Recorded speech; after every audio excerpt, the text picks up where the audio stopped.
നിങ്ങളുടെ ഫേവറേറ്റ് സീരിയലുകൾ ടിവിയിൽ വരുന്നതിന് മുൻപേ സൺ നെക്സ്റ്റ് ആപ്പിൽ കാണാം. ഇനി എല്ലാവർക്കും മുൻപേ കാണൂ. ഇപ്പോൾ തന്നെ സൺ നെക്സ്റ്റ് ആപ്പ് ഡൗൺലോഡ് ചെയ്ത് സബ്സ്ക്രൈബ് ചെയ്യൂ. കിഷന്റെ വീട്ടിൽ പോയിരുന്നു അല്ലേ? അവിടെ കണ്ട കാഴ്ചകൾ വെച്ചുള്ള നിഗമനങ്ങളൊന്നും തൽക്കാലം വേണ്ട. അവിടെ കണ്ടത് വെച്ചുള്ള ആശങ്കകളും വേണ്ട.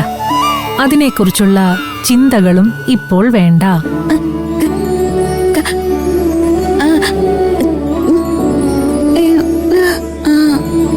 കേശു ഇങ്ങനെ നഷ്ടപ്പെട്ടു എന്നതിന്റെ സൂചനകളും അതുണർത്തുന്ന ഓർമ്മകളും ചിലപ്പോൾ ശരിയാവാം, തെറ്റുമാവാം. രണ്ടായാലും അതിനെക്കുറിച്ച് ചിന്തിച്ചും അത് വിചാരിച്ചും കാലാകാലങ്ങളായി മനസ്സിനെ അലട്ടുന്ന ഒരു ചോദ്യങ്ങൾക്കും ഉത്തരം തേടണ്ട.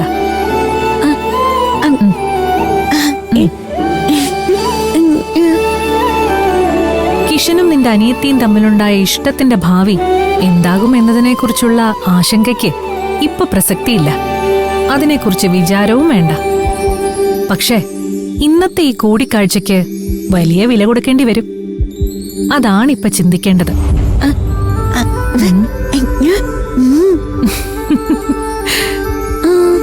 ദേവുട്ടി, ഏതൊരു വ്യക്തിയും പുറം കാഴ്ചയിൽ ഗുണവാന്മാരും നീതിമാന്മാരുമായി തോന്നാം.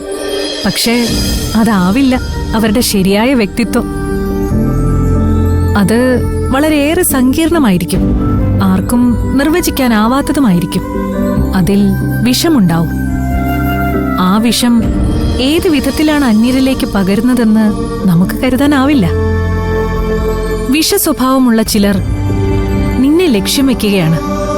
ഒന്നും അറിയാത്ത മട്ടിൽ നിർദോഷഭാവത്തിൽ അവർ നിനക്ക് മുന്നിലേക്ക് വരും. അവസരം വരുമ്പോ തക്കം പാർത്തിരുന്ന് നിന്നെ ഉപദ്രവിക്കും. ഓരോ കാൽവെപ്പും കരുതലോടെ വേണം.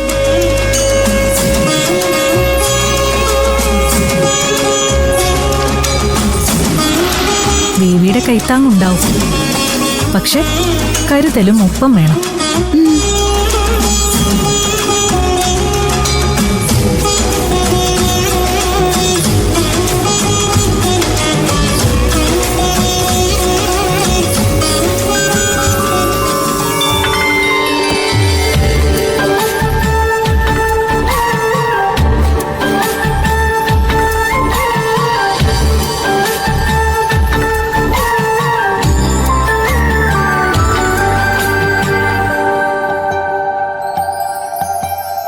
എന്താടാ ഈ പടങ്ങളൊക്കെ നീ ആദ്യമായിട്ട് കാണുകയാണോ?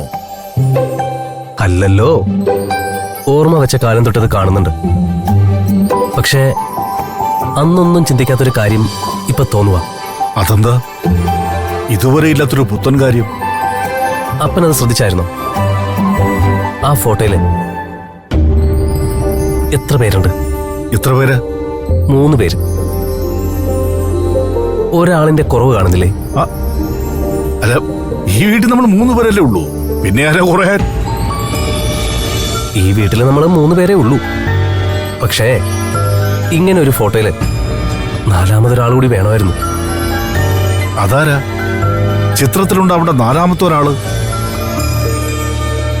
അത് എന്റെ ചേച്ചി. ചേച്ചിയോ? അതിന് നിനക്കെവിടെ ചേച്ചി? ഇല്ല, ഇപ്പൊ എനിക്കൊരു ചേച്ചിയില്ല. പക്ഷെ എനിക്കൊരു ചേച്ചി ഉണ്ടാവണമായിരുന്നു. ആ ചേച്ചി കൂടി ഈ ഫോട്ടോയിൽ വേണമായിരുന്നു.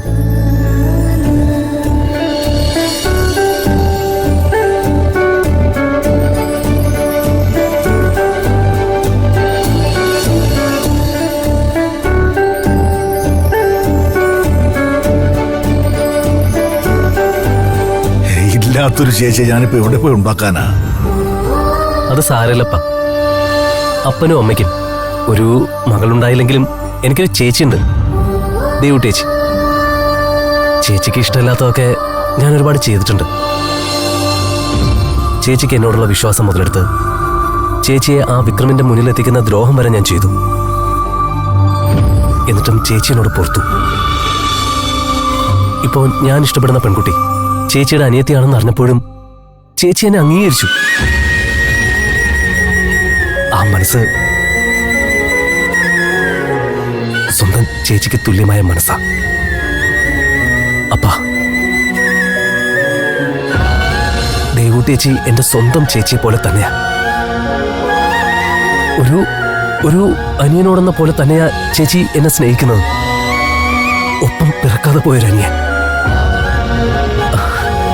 അതെ, ദേവൂട്ടേച്ചി എനിക്ക് ചേച്ചിയും ഞാൻ ദേവൂട്ടേച്ചിയുടെ അനിയനുമാ. അപ്പനും അമ്മയ്ക്കും പിറക്കാതെ പോയ മകളാ ദേവൂട്ടേച്ചി. ചേച്ചി അങ്ങനെ സ്വീകരിച്ചൂടെ അപ്പാ?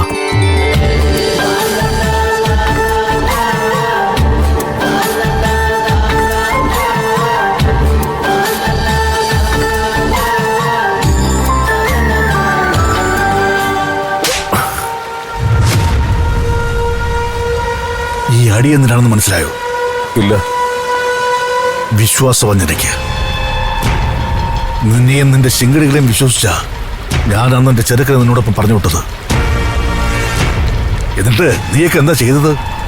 അവന്റെ തലയടിച്ചു പൊളിച്ചു അല്ലേ? നിന്റെ തലയും അതുപോലെ അടിച്ചു പൊളിക്കാൻ എനിക്ക് കഴിയാത്തോണ്ടൊന്നുമല്ല. പക്ഷേ ഞാനത് ചെയ്യില്ല.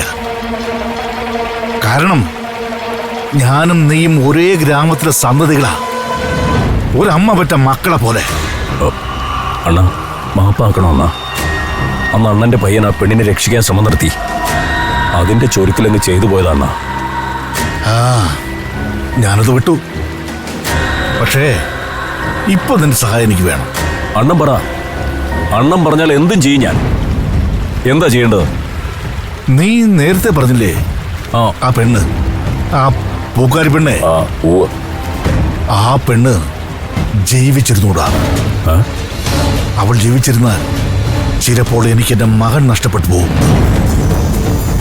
അതുകൊണ്ട് എന്റെ മകന് വേണ്ടി, എന്റെ മകൻ നഷ്ടപ്പെടാതിരിക്കാൻ വേണ്ടി നീ അവളെ തീർത്തേ പറ്റൂ.